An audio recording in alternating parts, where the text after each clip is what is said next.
Hello বন্ধুরা, কেমন আছেন সবাই? আশা করি সবাই ভালো আছেন। আজ সকাল সকাল মাঠে গিয়েছিলাম পানবরজে। পানবরজ পরিদর্শন করার পরে পাটকাঠি ছিল, পাটকাঠিগুলো নেড়ে দিয়ে আসলাম ভালো করে, যাতে তাড়াতাড়ি শুকায় যায়। এখন বাড়ির পথে হাঁটা ধরেছি।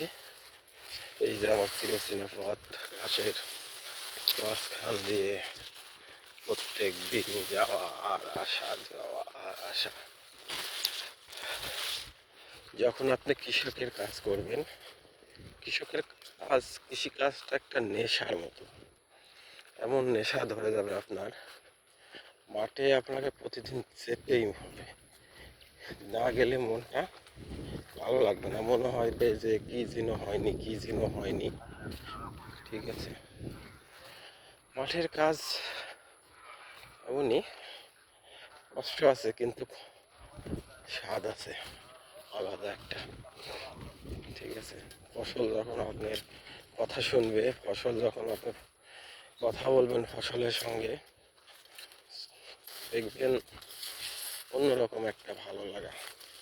ঠিক আছে, ঠিক আছে, ধন্যবাদ আপনাদের, সবাই ভালো থাকবেন।